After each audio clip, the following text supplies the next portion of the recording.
Président Guy Kibira, bonjour. Bonjour, monsieur le journaliste. Vous êtes le président provincial du comité provincial de la jeunesse au niveau de la province du Nord Kivu. Vous étiez aujourd'hui devant quelques jeunes de Goma sur un sujet très intéressant. C'était quoi votre contribution face à cette jeunesse? Alors, c'est comme vous le dites, j'étais en face des jeunes depuis des jours. Pourquoi? Parce qu'il est de mon devoir de répondre à l'appel des jeunes toutes les fois qu'ils ont besoin de moi en tant que leur président. Et cette fois-ci, il a été question de répondre à l'appel d'une grande organisation qui nous aide dans l'encadrement de la jeunesse en province du Nord Kivu. Il s'agit de Congo Peace Network, qui est une organisation qui a fait ses preuves dans l'encadrement des jeunes, dans la capacitation intellectuelle des jeunes, pour nous aider à modeler les citoyens congolais, transformer la jeunesse congolaise en des citoyens responsables qui promouvent les valeurs républicaines dans notre province du Nord Kivu et au pays tout entier. Alors, cette fois-ci, ils m'ont appelé et j'ai dit oui, malgré le contexte de notre province, parce que nous sommes dans une période où il y a des agitations, des soulèvements, et que la population est au courant qu'ils doivent jouir de leurs droits en tant que citoyens d'un pays démocratique et que nous sommes appelés à une gestion participative. Alors, face à ce qui se passe en termes de tueries, massacres dans les territoires de Bénin, vous savez qu'il y a des soulèvements et qui font ce que des gens, des groupuscules s'organisent, appellent à des manifestations, ce qui est tout à fait normal puisque la liberté de manifester est garantie par notre Constitution et la Déclaration universelle des droits de l'homme, la liberté de pensée, d'expression, tout ça, les jeunes doivent profiter de cela, mais dans l'ordre, sans empiéter les libertés des autres. Puisque vous le savez, la liberté, non-liberté, se limite là où commencent les libertés des autres, n'est-ce pas? Alors, j'ai dit oui, pourquoi? Parce qu'il a été question de traiter des thématiques très sensibles. La jouissance des libertés publiques, mais également au deuxième jour, la participation active des jeunes dans la gestion de la res publica. Comment? Et donc, ma contribution a été de rappeler d'abord toutes ces sortes de libertés publiques et de montrer comment il faut en profiter dans le respect de la législation en la matière. Quand vous demandez aux gens de manifester, vous devez d'abord vous-même, initiateur, prendre les mesures pour leur encadrement, avant de compter sur l'encadrement de la police que l'autorité politico-administrative va mettre à votre disposition. Mais également, comme la loi le dit, nous devons respecter la procédure en informant l'autorité pour lui permettre de prendre les dispositions de vous encadrer. Et par la suite, vous dire si oui ou non il accepte les jours où il peut reporter selon qu'il a les éléments disponibles pour venir vous encadrer, ou vous reportez selon qu'il pense qu'à tel autre jour, il peut le faire. Ou encore, il peut vous demander de changer l'itinéraire selon la situation qu'il connaît de la ville. Voilà un peu ma part, ma contribution, et ça fait objet de discussions. Je suis fier de la contribution des jeunes qui a prouvé qu'ils ont vraiment des connaissances suffisantes dans le domaine. C'est de la même façon par rapport à la liberté d'expression, c'est que quand vous vous exprimez, eh bien, vous devez être responsable de vos propos. Et vous devez alors éviter d'incriminer gratuitement, de faire des calomnies. Vous devez aussi éviter de faire des fausses alertes à la police qui est censée vous protéger. Quand vous faites des fausses alertes, c'est comme si vous détournez tout un service public de l'État pour vos fins personnelles, alors que ces services pouvaient aller rendre service ailleurs où on a besoin d'elles. Voilà, ça c'est par rapport par exemple à la police, et c'était même une plainte de cette police, comme de l'armée, et même les chefs de quartier. Ceci donc a été notre contribution au premier jour, et au deuxième jour, nous avons contribué énormément puisque nous avons partagé l'expérience de comment est-ce que les jeunes de Bachali, Bouisha, Watalinga, en territoire de Beni, en territoire de Rutshuru et en territoire de Masisi, contribuent à l'élaboration du plan annuel d'investissement. Ce qui veut dire que les jeunes participent à la gestion, à la gouvernance de leurs entités, déjà en identifiant leurs besoins, leurs problèmes, en hiérarchisant ces besoins, c'est-à-dire les ranger en ordre utile, et faire ce qu'on appelle le plan d'action d'investissement qui peut guider tout intervenant, tout partenaire qui voudrait assister la population, et pour savoir quels sont les besoins de la population dans la communauté, par où on peut commencer pour rendre utile à cette communauté. C'est l'expérience que j'ai partagée pour que les jeunes de Goma sachent qu'ils peuvent aussi s'organiser et c'était ça ma recommandation, qu'ils s'organisent comme cadre de concertation entre jeunes. Et ce cadre de concertation des jeunes doit interagir avec les autorités de l'entité concernée et s'organiser en groupe thématique pour bien documenter la situation selon les thématiques, pour proposer pour formuler des recommandations à adresser aux autorités qui sont censées prendre les décisions finales. Comme ça, ils se rassurent que de manière indirecte, ils ont participé à la gestion de la res publique. Mais de manière directe, je les ai appelés à s'intéresser à des partis politiques de leur choix. Parce que dans les ASBL, dans les ONG, dans les réseaux de jeunes, dans les plateformes, dans les mouvements de la jeunesse, on ne fait pas de la politique. Là, c'est vraiment l'humanitaire et que s'ils veulent se retrouver à des postes politiques, postes de responsabilité comme ils veulent bien, ils doivent aller adhérer à des partis de politiques de leur choix, selon leurs idées forces, leurs politiques, leurs visions.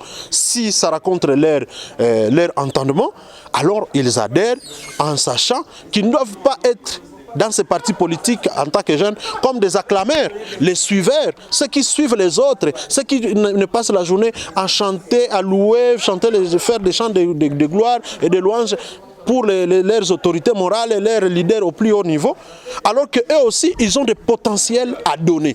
C'est comme ça que je les ai révoltés pour leur demander, allez dans des partis politiques, valoir vos idées forces pour qu'on vous repère et qu'on vous donne aussi des responsabilités. Si des gens dans vos partis politiques, vous n'avez pas de responsabilités, il ne faut pas vous attendre à ce que, même quand votre parti politique a 2 ou 3 postes dans le gouvernement, on va penser à vous et vous nommer. Donc il faut valoir des idées forces pour que même la haute hiérarchie sache qu'il peut compter, elle peut compter sur vous s'il y a des postes et que vous n'allez pas causer la honte, non seulement à son parti, mais à la jeunesse et à toute la population en général. Oui, mais Président, ces assises, ces échanges coïncident avec, il faut le dire, c'est l'actualité de tout ce qu'on a connu pendant toute cette semaine. On a vécu plusieurs manifestations ici à Goma. De la plupart des manifestants, c'était que des jeunes, si on analyse bien. Vous personnellement, comment vous analysez cette question? Parce qu'on voit que ce sont que des jeunes qui prennent toujours la première ligne.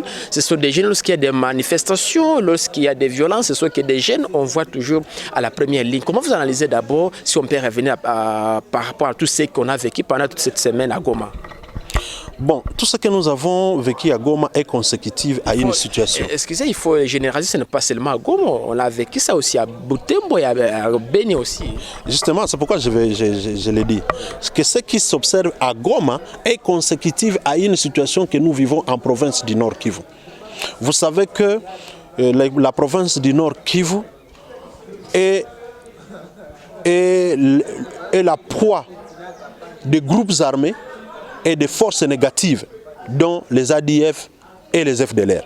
Et aujourd'hui, les ADF qui sont en province du Nord Kivu depuis les années 1986, plus de 30 ans après, n'ont pas fait du bien aux Congolais. C'est-à-dire que leur présence en République démocratique du Congo, c'est le pillage des ressources naturelles, c'est l'exploitation du sol et du sous-sol congolais, c'est des tueries, puisque c'est depuis déjà 2014 que nous comptons des morts tués à la machette, sans tenir compte des âges, des enfants, vieux vieillards.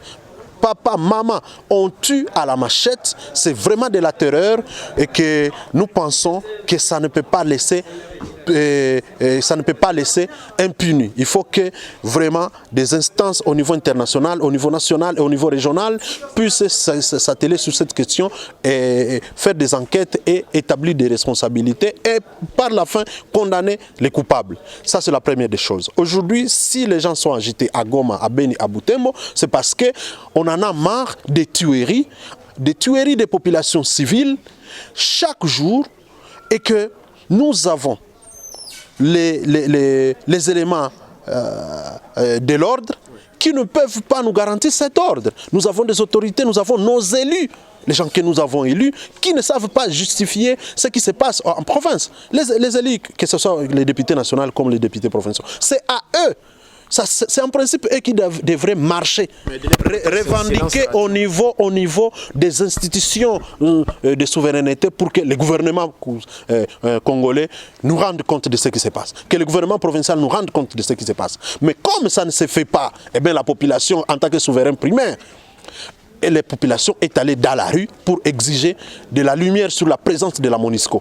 Parce que la MONUSCO a, entre autres, comme raison d'être au Nord Kivu, en RDC, contribué aux côtés des forces loyalistes, aux côtés du gouvernement congolais, puisque c'est son partenaire, pour assurer la sécurité des populations et des populations civiles. Mais quand on continue à tuer, on doit exiger pourquoi ils sont là sans intervenir.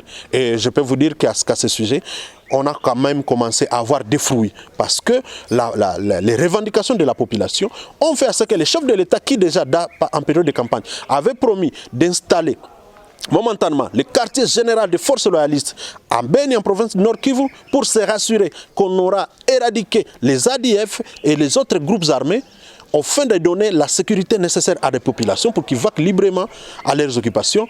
Aujourd'hui, il a décidé depuis le lundi passé que le quartier général avancé est installé désormais en ville, en territoire de Beni, pour poursuivre le track, n'est-ce pas, des ADF. Mais par la suite, ça sera non seulement traque des forces loyalistes, la MONUSCO accepte également finalement d'accompagner nos forces loyalistes dans, dans la traque des ADF et leur éradication. Et nous pensons que ce sont là des éléments qui peuvent faire notre motif de fierté et de nouf de soulagement si jamais on met tout cela en œuvre. Nous osons croire que dans les jours à venir, on va éradiquer les ADF. Président, peut-être la dernière question. C'est vrai, revendiquer, c'est légal, mais est-ce qu'il faut aller au sens ou bien au point où il faut dire de caillasser, parce qu'on a observé à plusieurs violences et qui ont conduit même à plusieurs cas d'arrestation, même au cas de morts, comme ici à Goma, il y a des manifestants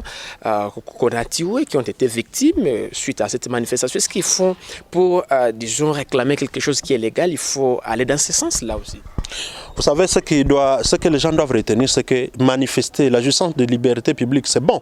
Mais il faut justement savoir qu'il y a des limites à tout. Et quand on appelle à la jouissance de certaines libertés, il faut prendre toutes les dispositions nécessaires pour ne pas être aussi cause de la violation d'autres libertés. Vous savez-vous, par exemple, aujourd'hui, ce qui appelle les gens à manifester et qui oblige ceux-là qui ne pensent pas qu'il faut manifester à manifester avec eux. Regardez, les groupes de gens qui disent manifestons, mais va obliger aux enfants de l'école primaire et secondaire d'aller dans la rue. Et quand ils résistent, on jette des pierres, on les contraint à les faire. N'est-ce pas une violation des droits des enfants? Puisque la Convention sur les droits des enfants, c'est de consacrer ces droits à l'éducation aux enfants. Et même notre propre constitution. Et donc, aujourd'hui, ceux qui disent journée ville morte, en sachant qu'ils vont exiger aussi que les enfants n'aillent pas à l'école, et ceux qui vont y aller, on va les faire sortir pour se rassurer qu'on a observé leur ville morte. C'est-à-dire, de manière délibérée, on viole la liberté ou le droit à l'éducation de nos propres enfants. Eux peut-être ont déjà eu l'occasion d'étudier, mais les enfants les plus jeunes, est-ce qu'ils ont eu cette même chance? On doit leur donner la chance. Surtout qu'on ne doit pas utiliser les enfants pour des fins politiques. Même les étudiants, les milieux universitaires sont apolitiques également. Et donc, aujourd'hui, ce qui pousse les étudiants à se transformer en activistes politiques, en séchant les cours parce qu'il y a des revendications politiques, je dis non, parce que cette situation arrive en province justement au moment où il y a encore des remous de ces politiciens qui ont perdu les élections et qui ne veulent pas encore lâcher, qui continuent à exploiter toutes les faiblesses qui s'observent en province et au pays pour montrer que c'est eux qui devraient en principe gérer. Et c'est là le mal et que l'élément que je voudrais condamner dans les chefs des acteurs politiques congolais qui, face à un problème qui concerne les Congolais sans tenir compte des obédiences de gauche, de droite ou de centre, ils profitent de cette situation pour incriminer ceux qui sont aux affaires. Moi, je pense que les problèmes actuels dans notre province, c'est un problème qui concerne tous les Congolais. Ils devraient conjuguer d'efforts, tous, ceux par exemple de gauche, de droite, du centre, pour faire face d'abord à un ennemi commun. Puisque l'ADF, quand il tue, il ne choisit pas. Et je profite de ces micros pour lancer un appel aux gens qui sont en train de collaborer avec les ADF. qu'ils sont en train de commettre une erreur grave, puisqu'ils sont aussi bourreaux d'eux-mêmes, ils sont auteurs des assassinats, des morts, des tueries inutiles de paisibles populations, parmi eux, leurs parents, leurs sœurs, frères, peut-être tantes, oncles et consorts. Voilà pourquoi nous devons tous faire preuve de plus de patriotisme, de plus de citoyenneté et une citoyenneté responsable pour collaborer avec les services de l'ordre au fin de contribuer à mettre en échec tous les ennemis de la paix et les ADF en particulier qui continuent à endeuiller nos populations. Et pour terminer, c'est vous dire que nous n'encourageons pas des journées villes mortes qui vont contraindre nos enfants à perdre leur droit à l'éducation. Nous non plus, nous n'encourageons pas que les gens caillassent les biens de la communauté internationale. Je vais parler des véhicules de la MONUSCO, des véhicules portant marque UN, puisque j'ai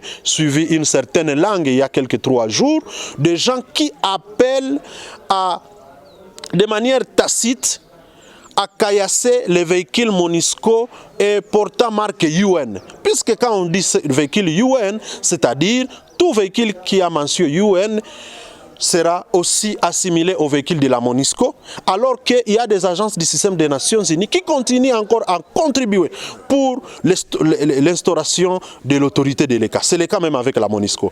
Pour l'alimentation de nos familles de plus démunies à l'intérieur de la province, les déplacés de guerre et d'autres vulnérables qui sont dans les villes et territoires dont les sièges se trouvent à Goma, c'est sûr, mais les rayons d'action, c'est l'intérieur. Et donc, c'est comme si on voudrait mettre fin à ce que l'assistance soit donnée à toutes ces personnes qui ont encore besoin de cette assistance. Nous disons non, il faut faire des recommandations ou des appels qui répondent au contexte et qui sont vraiment contextualisés et qui reflètent la réalité. Sinon, nous serons en train de nous contredire. Nous pensons qu'il faut d'autres démarches et non pas s'attaquer aux véhicules MONUSCO et autres véhicules portant marque UN. Président Guy Kibera, merci de nous avoir accordé cet entretien exclusif. C'est moi qui vous remercie, monsieur le journaliste.